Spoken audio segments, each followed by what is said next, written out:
Grover and Grover की history की किताब है, उसका एक छोटा सा किस्सा बयान कर दूं मैं आपसे। उसमें लिखते हैं कि जब शहीद भगत सिंह को अदालत में पेश किया गया तो उस भरी अदालत में एक अंग्रेज ने उनसे सवाल किया कि 800 साल तक मुगलों ने हुकूमत की, तब तो आपने बम नहीं फेंका, और हमने सिर्फ 150 साल से हुकूमत की और आपने सेंट्रल लेजिस्लेटिव असेंबली में बम फेंक दिया। उसका बहुत अच्छा जवाब भगत सिंह ने दिया था कि देखिए, मुगलों ने जो हम पर राज किया है वो हमारे दिलों पर राज किया है, और उन्होंने इस मुल्क को सोने की चिड़िया बना दिया है, और इस सोने की चिड़िया की चमक से आप 7 समुंदर दूर से यहां तक आए हैं, और यहां पे आने के बाद अगर आपकी हुकूमत को अगर एक लफ्ज में, एक लाइन में कहा जाए तो वो ये है कि आपकी हुकूमत एक स्पंज की तरह है जो गंगा के किनारे हीरो और जवाहरात को चूस करके इंग्लैंड में जाकर के टेम्स नदी के किनारे निचोड़ती है, और वो इंग्लैंड मालामाल हो जाता है, और उस दौलत के मालामाल होने के बाद उससे आप अपनी तरक्की करते हैं। मुगलों ने, पठानों ने यहां नहीं किया, इन्होंने यहां की चीजों को यहीं पे खर्च किया, यहीं पे इमारत बनवाई और यहीं की धूल में अपने आप को मिटा दिया।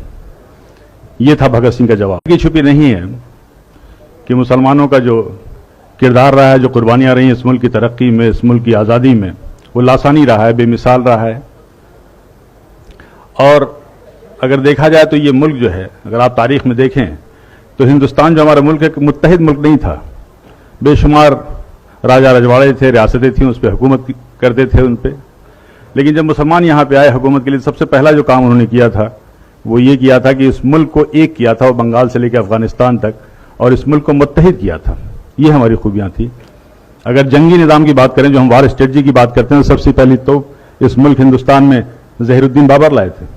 पहला जो रॉकेट था वो शेर मैसूर टीपू सुल्तान ने बनाया था, और ये तारीख में दर्ज है। बल्कि जो विलियम कॉन्ग्रेव था, जो कि एक्सपर्ट था इसका, वो अपनी किताब में लिखता है ये कि उनकी शहादत के बाद 1799 में जब शहीद हुए शेर मैसूर टीपू सुल्तान, तो उसको उन्होंने 1801 में जब्त करके वो इंग्लैंड ले गए, और 1801 से लेकर के 1805 तक उस पर तहकीक करते रहे, रिसर्च करते रहे, समझ नहीं पाए कि इसका सिस्टम क्या है, इसकी डिज़ाइन क्या है। तो उन्होंने एक किताब वहाँ से भेजी थी, और उस किताब का नाम था फतहुल मुजाहिदीन, और वो किताब आज भी पेरिस के म्यूजियम में रखी हुई है। और उस किताब को लिखने वाले टीपू सुल्तान थे, जिसमें डिटेल डिस्क्रिप्शन था कि ये जो रॉकेट है इसको कैसे इस्तेमाल किया जाए। तो ये वो पहली मिसाइल थी, आप गूगल में सर्च कीजिए, वो जो पहली मिसाइल थी मैसूरियन मिसाइल टीपू सुल्तान ने बनाया था। और आज जो आप मिसाइल देख रहे हैं, अग्नि मिसाइल, पृथ्वी मिसाइल, इसके भी बानी एपीजे अब्दुल कलाम है, जिनको आप मिसाइल मैन कहते हैं और जिनको फादर ऑफ मिसाइल कहते हैं। और आप कस्टोडियन जो आप कहते हैं, जो रेवेन्यू का सिस्टम है, ये सब शेर शाह सूरी का दिया हुआ है, and he was one of the best administrator. Police का निजाम किया था, डाक का निजाम किया था, और सबसे पहली सड़क इस मुल्क में बनी थी शेर शाह सूरी ने बनवाई थी।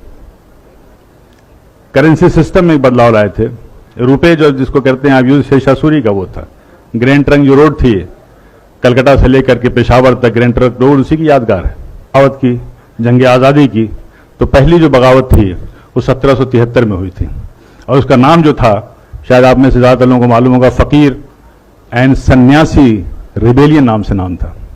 यानी बंकिम चटर्जी जी ने अपनी आनंद मठ की किताब में साफ साफ लिखा है कि उस जमाने में जो फकीर और सूफी हुआ करते थे, जो साधु और सन्यासी हुआ करते थे, वो एक साथ जाते थे, झुंड का झुंड जाते थे, और अंग्रेजों के गोदाम में वो लूटते थे, और उस कहत के दौरान वो जो अनाज लाते थे वहां से, वो हिंदू और मुसलमानों में तकसीम किया करते थे। और ये सिलसिला तकरीबन 50 साल तक चला। इसका पूरा तारीख में डिस्क्रिप्शन है। पहली जो जंग आज़ादी थी वो 1857 की थी। और जिस फतवा वर्ड हम कहते हैं, जंग आज़ादी का सबसे पहला फतवा फजल हक खैराबादी ने दिया था। अल्लामा फजल हक खैराबादी ने यह फतवा दिया था जंग आज़ादी में अंग्रेजों के खिलाफ मुहिम का, और उस फतवे का यह असर था कि दिल्ली जैसी राजधानी को हमने फतह किया था। लेकिन उसके बाद से ये तारीख में लिखा हुआ है कि लेफ्टिनेंट जनरल हडसन लिखते हैं कि जब हमने दोबारा बड़ी मेहनत और मशक्कत से दिल्ली को फतह किया, तो उस वक्त इंग्लैंड से एक खत आया था, एक टेलीग्राम आया था, उसमें साफ साफ लिखा हुआ था कि देखो ये जंग आज़ादी जो है 1857 की, ये जंग आज़ादी दरअसल उलमाए कराम की जंग आज़ादी, और उन उलमाए कराम के लिए बड़े फख्र से वो लिखता है कि हमने न जाने सैकड़ों उलमाए कराम को बगैर किसी मुकदमा चलाए हुए फांसी दे दिया। और ये कोटेड है, तारीख के फिगर्स में बता रहा हूं कि उस जमाने में जिन्हें 51,200 लोगों को फांसी दी गई थी, उसमें से तकरीबन 27,000 से ज्यादा उलमाए कराम थे जिनको फांसी दी गई थी। वीर सावरकर ने अपनी किताब में जॉन मैकलसन का हवाला देते हुए कहा था कि 1857 की जंग आज़ादी में अगर सबसे ज़्यादा किसी का नुकसान हुआ तो मुगल की जो आखिरी रोशनी थी, आखिरी बादशाह थे बहादुर शाह जफर का हुआ।